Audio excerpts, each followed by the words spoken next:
So this is going to be a very, very exciting show. Let's get pumped about it. Yeah. What else? Okay, well, that's just power, purpose, and passion. So I'm just going to make sure that we get live on Facebook. And I guess there we are. We're live on Facebook, YouTube, Twitch, Periscope, everywhere that Periscope, live Twitch, YouTube. We're here to serve you. We're here to keep you the best of the best of the best of ourselves and our love and all the tools and abilities that we have access to. Come on, let's go. All right. Episode starting in 3, 2, 1. Leaders and healers from around the universe, around the globe, around the community. This is the Power, Purpose, and Passion podcast. I'm your host, Anthony Cheam, author, speaker, coach, trainer, love bug to the world, just wanting to serve the world with everything I've got to give you the best of me, the best of what I've learned over the past 15, 20 years about personal and professional development. Welcome to the podcast. I'm excited about this podcast. I know I'm excited all the time, but listen, this particular podcast, our last podcast was about the power of dying. If you didn't listen to that show, go on YouTube, go on iTunes, go on the multiple platforms. I'm sure Cam can show you all the platforms to tell you about, display all the platforms. I don't know how he does it, but somehow he does it. I'm not the techie guy here, but I'm just here to give the best of me, and he's here to give the best of you and give you access to all this material on multiple platforms. And so you can listen to us, subscribe to us on iTunes or on YouTube or whatever. Share it with your friends, your family. If you feel this podcast is going to help any of your friends or family, pay it forward. That's all I'm here to do. That's all we're here to do. And today it's all about the power of relationships.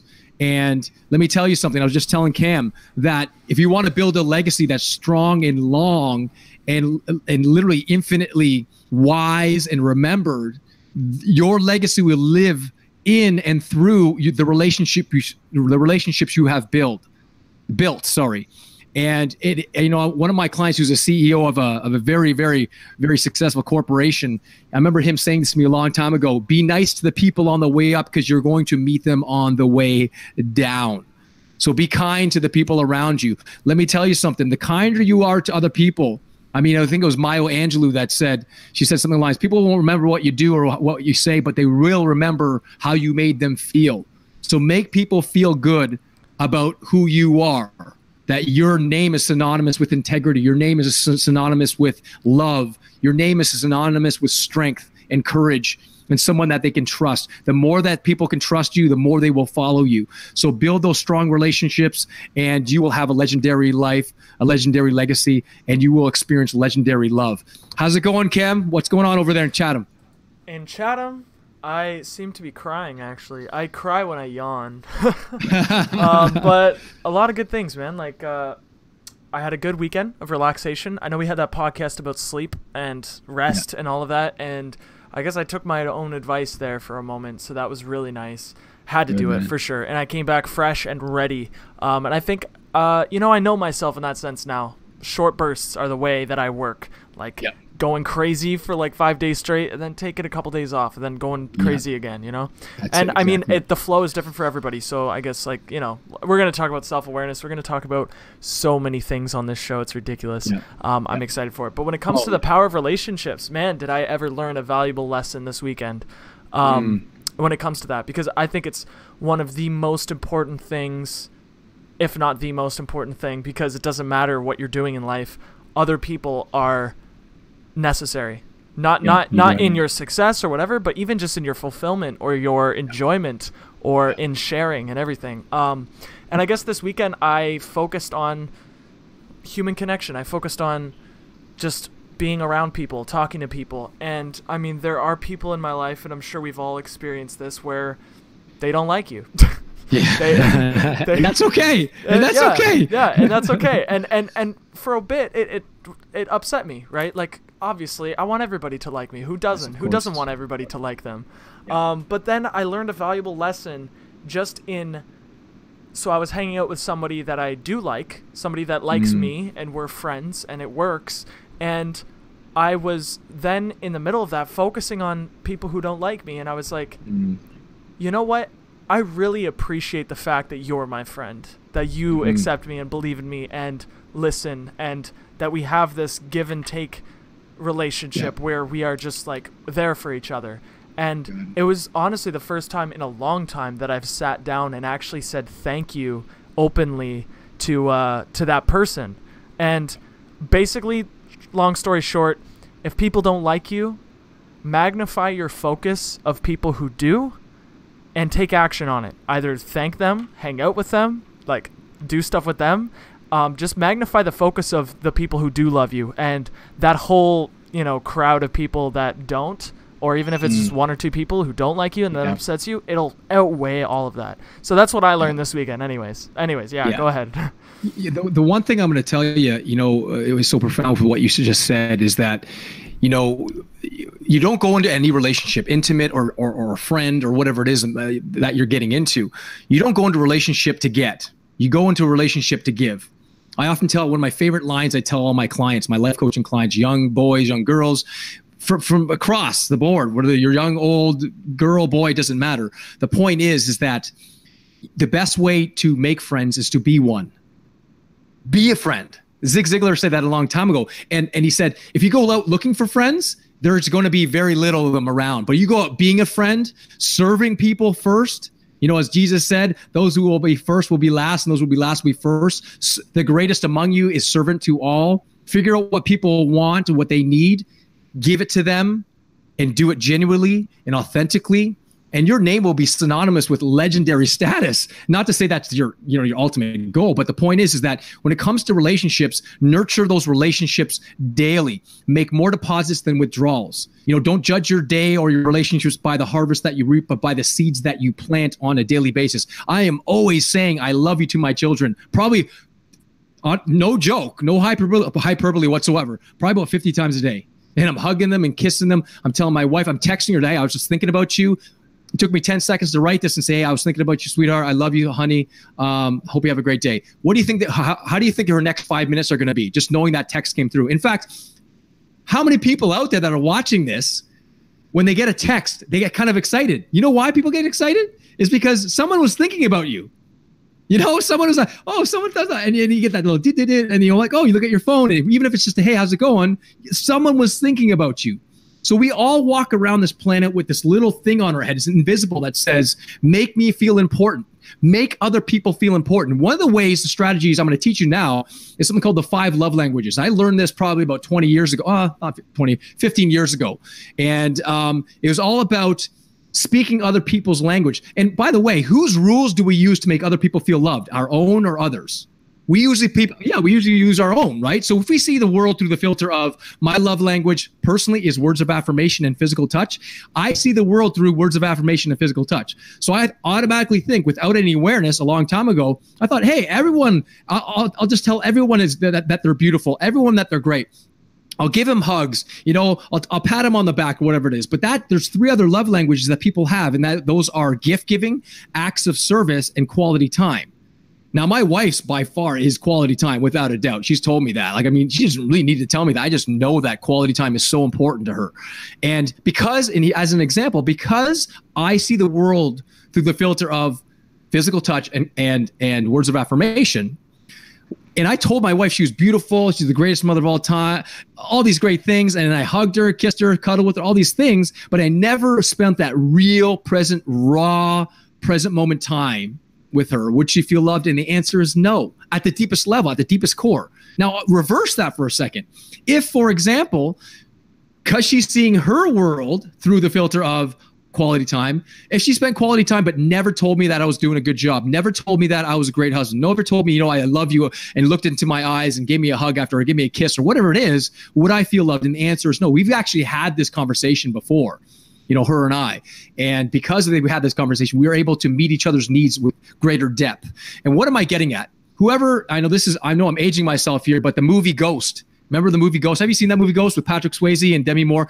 You're too young to even know what that movie is. Anyways, there's a movie out there called Ghost for you oldies, people in their late 30s and mid 40s and 50s and beyond. Patrick Swayze. And there's a part in the movie that Patrick Swayze says to Demi Moore says to Patrick Swayze, I love you. And he says ditto. And she's like, well, why can't you say it? And he goes, it's the same thing. So he's seeing the world through ditto means I love you. And Demi Moore says, you have to say I love you. That's how I feel loved. But how do most relationships work? Make me feel loved based on how I see the world. but we never communicate that. Rarely do we ever communicate our needs to the other person. We just think that our partners should know how our world works. So it's like going into a new sports. Like let's say you're playing baseball and you're not even, or football, you're playing football, but you don't know what the rules are. So you just start playing, and then it's like playing football, but not knowing the rules, but then you're complaining about the rules. Well, you kind of have to know the rules first before you can actually play the game. So the game of relationships, or what they call the ship of relations, right? Kind of corny. But the ship of relationships, as corny as it sounds, you've got to know the rule book of your partner, of your friends, of your family. One of my favorite things to do is if people are coming over for Christmas, and my favorite time of year is Christmas, people are coming over for Christmas. Oftentimes what I love to do is ask the person, what would it take for you to feel like it's Christmas? And they might say Christmas music. They might say gingerbread cookies or eggnog. And what I'll do is, because that's their rules, I will not only give them my experience of Christmas, but I will also ask their rules of Christmas, and then I'll include it in ours so we can kind of amalgamate our experience and then amplify it. So it's all about not just expressing your needs, but understanding and appreciating someone else's needs, and then meeting it massively. And I promise you, without a doubt, you'll have friends, like legendary levels of friendships. Not just the amount of friends you'll have, but I can tell you the depth of your relationships will just be so profound.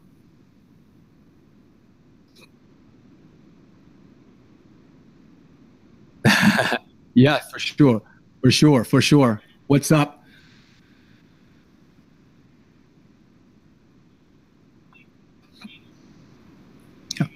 Yeah, yeah. Perfect. Great. Let me ask you a question. Whoever this person is, thank you for your comment. Thank you for your question. If a person in front of you was having a heart attack and they were dying, would you focus on your anxiety, or would you finally just kind of, just by thought, just go and try to save this person? For the most part, you would kind of get over your fear or your anxiety to save this person. So what I'm saying is, don't make it about you and what you don't have. You have plenty to offer this person. You have plenty of gifts. You have plenty of abilities.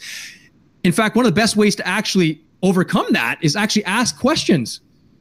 Who, what, when, where, why, how, and if questions. Who, what, when, where, why, which, how, and if questions. I think there's 6 W's, H-I, 8 types of questions. Who are you? What do you do for a living? How did you get into that arena? Don't make it about you. Get to know other people. If you have trouble making friends, as I said, go out being a friend. Get to know other people. In fact, there's a great story of a woman who got to have dinner with, it's an old story, got to have dinner with William Gladstone, which was a former prime minister of Britain, and I believe Benjamin Disraeli. And she had dinner with both of these people, very powerful people.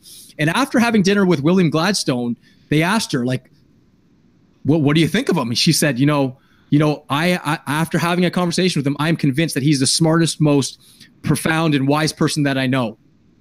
And then she had dinner with Benjamin Disraeli. And then after having a conversation, question, what are your thoughts about him? She said, after having a conversation, I am convinced that I am the wisest, most profound and loving person on the planet. Who do you think she's going to have a deeper connection with long term? The person that made her feel good about who? Herself. All he probably did was ask her questions about her, expand. Because the reality is, people don't care how much you know until they know how much you care. So part of that is asking questions. Be a Sherlock Holmes of question asking. Be a master of asking questions. The more you ask deep questions, get to know people. Again, who, what, when, where, why, which, how, and if questions. Come up with your top 5 questions that you can ask people randomly on the streets. Where did you get those shoes? If you were a superhero, who would you be and why? A great game. In fact, I remember learning this great game from this guy. He was a motivational speaker, and it's called Taboo. And one of the things you can do is actually sit down. Imagine Cam and I could do this for about 10 hours because we both like to chat. But what you do is you actually ask the person, hey, we're going to play a game called Taboo.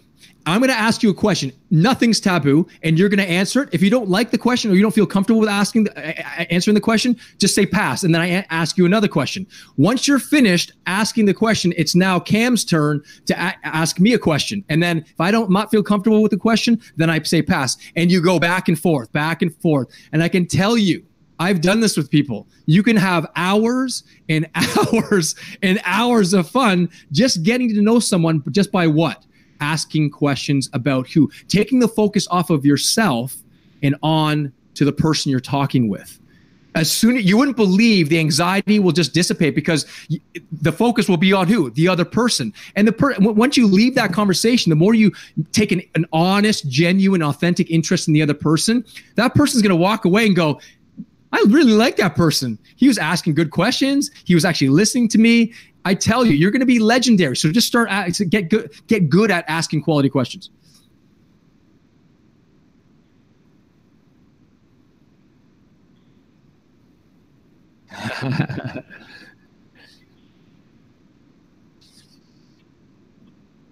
Yeah. Yeah. Oh, my thing was muted, unfortunately, on Facebook, but I just unmuted it. That's weird. Okay. No problem. There may have been moments where I was talking earlier and it was muted, but that's okay. Anyways, yeah. So basically, I went to a show and there were 9 bands and people I didn't know, and I'm not really an extrovert with strangers. So basically, what I did was, I just wanted to be there to support all the musicians. Like, I'm not one, because I'm usually one to be playing at the gig, then I get all sorts of support and it's whatever. But I actually wanted to give rather than just take all the time. So I just went up to every single musician, almost every single musician, and talked about why I liked their show. And I asked them questions about their band, and then I'd leave. And instantly, like, you'd be surprised. It's like instant smile on their face right away. Yeah. I got stickers, and like they gave me stuff, like instant smile. So yeah. Well, one of the things I like to teach people that aren't necessarily the greatest conversationalists or introverted is that find something that you like in them, and then make that connection. If you like video games personally, let's say you like video games, and the other person likes video games, start talking about video games. You will honestly, if you're buying something, you'll buy something more likely, and they've done studies on this, on psychology of sales. You'll buy something more likely from someone that you like than someone that you don't know and not sure of. You always, even if you don't even like the product, right? So if you like the person, so one of the things you can do is find something you like in that person that you're talking with.